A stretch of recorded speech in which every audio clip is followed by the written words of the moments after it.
तो गैस अवा यूनिवर्स का 4th एपिसोड काफ़ी इंटरेस्टिंग होने वाला है क्योंकि इसमें स्टार्टिंग में आपसे देखेंगे जहाँ पे ये दोनों एक ही बेड पे एक साथ सोए होते हैं और जब दोनों एक-दूसरे को आमने-सामने देखते हैं, दोनों चौंक जाते हैं और डर कर उठ जाते हैं। इसके बाद यहाँ पे दोनों लड़ाई करने लगते हैं और कहते हैं कि तुम यहाँ पे क्या कर रहे हो? जिसके बाद यहाँ पे दोनों जब बाहर आते हैं तो इन्हें याद आता है कि इन दोनों ने ही रात को बहुत ज़्यादा ड्रिंक कर ली थी जिसके चलते ही ये यहाँ पे बहुत ज़्यादा ड्रिंक करने की वज़ह से बहुत सारी बातें करते हैं, बहुत सारी नौटंकियाँ शरारतें करते हैं। जहाँ पे एक तरफ तो उस जो श्योनतेई है वो बताता है होजिन को किस तरीके से फ़ोटोग्राफ़ी करते हैं क्योंकि वो एक फ़ोटोग्राफ़र है तो उसको टीच करता है। हालाँकि दोनों काफ़ी ड्रिंक होते हैं और इसी के बाद यहाँ पे दोनों चीज़ें याद करके बहुत ज़्यादा शर्मिंदा महसूस कर रहे होते हैं और इसी के बाद होजिन को भी याद आता है कि वो कैसे रो रही थी और यहाँ पे श्योनतेई उसकी हेल्प कर रहा होता है और फाइनली इन्हें ये भी याद आता है कि किस तरीके से एक ही बेड पर सो गए थे बिकॉज़ ये काफ़ी ड्रिंक थे। वेल इसी के बाद आप सभी देखेंगे ये सारे सीन्स जब इन्हें याद आते हैं तो ये दोनों काफ़ी एम्बैरेस फ़ील करते हैं और दूसरे से थोड़ा-सा ऑकवर्ड फ़ील करने लगते हैं।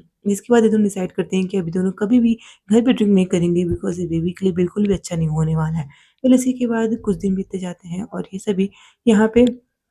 इसी बारे में सोच रहे होते हैं मगर फिर भी चीज़ें यहाँ पे इग्नोर करने की कोशिश करते हैं। मगर फिर भी इनके दिमाग से बातें नहीं जाती हैं कि किस तरीके से इन्होंने ड्रिंक किया था और सारी शरारतें की थी जो कि इन्हें नहीं करनी चाहिए थी। वेल इसी के बाद आप सभी देखेंगे जहाँ पे फिर से कुछ नए सीन शिफ्ट होते हैं मगर फिर यहाँ पे जो वो जिन होती है वो अपने फ्रेंड से मिलने जाती है। उसे उसे सारी बातें बताते हैं कि किस तरीके से श्योनते और वो जिन दोनों ही ड्रिंक किए थे और वो लोग सो गए थे एक ही बिस्तर पर। इसके बाद उसके फ्रेंड उसे टीज़ करती है। उसी के बाद दिखाते हैं जहाँ पे श्योनते भी अपने फ्रेंड्स के बीच में होता है और उसके फ्रेंड उससे पूछते हैं कि आखिरकार वो लड़की कैसी है जिसके साथ तुम एक ही घर में रह रहे हो? और वो कहता है कि ऐसी भी इतनी भी ख़ास नहीं है। जिसके बाद शाम हो जाती है और दोनों एक-दूसरे को ही रास्ते में मिलते हैं और यहाँ पे हाय करते हैं। वेल इसी के बाद आप देखेंगे जहाँ पे ये दोनों ही सोचते हैं कि पहले जाके शावर ले लें, मगर यहाँ पे श्योनते पहले जाता है शावर लेने के लिए और उसे समझ नहीं आता कि आखिरकार ये लड़की इतनी परेशान क्यों है वॉशरूम में आने के लिए। तभी वो देखता है कि यहाँ पे ओजिन कुछ इनर गारमेंट्स पड़े होते हैं और देख के थोड़ा-सा ऑकवर्ड फ़ील करता है। फिर इसी के बाद यहाँ पे आप देखेंगे जब यहाँ पे दोनों पर्दे सही कर रहे होते हैं तभी यहाँ पे श्योनते ओजिन को देखता है और यहाँ पे उसपे उसे क्रश होने लगता है। कहीं न कहीं वो उसे अच्छी लगने लगती है और उसे अपने दोस्तों की बात याद आने लगती है कि किस तरीके से उसे दोस्त पूछ रहे थे कि क्या ये सच में सुंदर है? और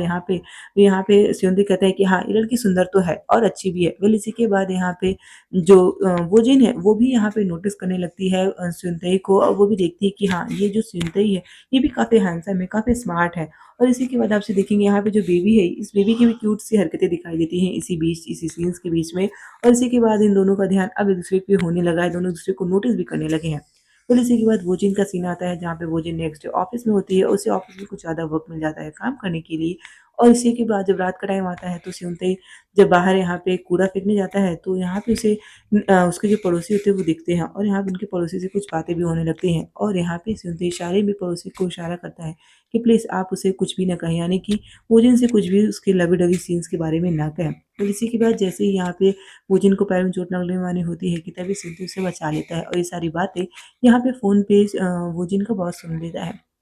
फिर इसी के बाद यहाँ पे देखते हैं कि वोजिन सिंधु से रिक्वेस्ट करती है कि मुझे थोड़ा-सा ज़्यादा काम है तो तुम प्लीज़ थोड़ा-सा ज़्यादा ध्यान रख लो और बेबी का। उसी के बाद नेक्स्ट सीन आता है जहाँ पे स्योंतेई है उसे याद आता है कि कितना अच्छा, कितना पसंद है यहाँ पे वोजिन को पैनकेक्स, तो उसके लिए वो पैनकेक्स बनाता है और यहाँ पे उसे फ़ोन करके कहता है, "क्या तुम जल्दी आना, मैंने तुम्हारे लिए कुछ बनाया है, बाहर से कुछ लाने की ज़रूरत नहीं है।" फिर इसी के बाद यहाँ पे स्योंतेई पैनकेक्स बना के वोजिन का वेट करता है, मगर वोजिन यहाँ पे अभी घर नहीं पहुँचती है, तो उसे उसकी फ़िक्र होने लगती है। तो सिंधु डिसाइड करता है कि वो बेबी को अपने पड़ोसियों को देकर यहाँ पे भोजन को लेने जाएगा, उसे देख-रेख करने के लिए जाएगा और तभी वो देखता है कि जब बारिश में वेट कर रहा होता है, तो वो जिन अपने बॉस के साथ में आ रही होती है और अपने बॉस के साथ में उसे देख के सिंधु को काफ़ी जेलसी फील होती है। सिंधु समझ नहीं आता है कि उसे क्या करे। तो यहाँ पे सिंधु थोड़ा-सा यहाँ पे गुस्सा होकर चला जाता है घर वापस और यहाँ पे जब सिंधु गुस्सा होता है, तो वो जिन उसे सॉरी करती है और कहती है कि प्लीज़ मुझे माफ़ कर दो। मुझे नहीं पता था कि तुम मेरा वेट कर रहे हो। फिर इसी के बाद यहाँ पे वो चीज़ देखती है कि सिंधु ने उसके लिए बहुत ही अच्छे से टेस्टी पैनकेक्स बनाए हैं, तो उन पैनकेक्स को खाती है और यहाँ पे दूसरी तरफ वोजिन कहता है कि अगर तुम अपनी प्रॉमिस पूरा ना कर सको तो प्लीज़ आगे से प्रॉमिस ना किया करना। तो ये था फर्स्ट पार्ट यहाँ पे 4th एपिसोड का। अगर वीडियो पसंद आया तो वीडियो को लाइक ज़रूर कीजिएगा। Thank you so much guys for watching this video.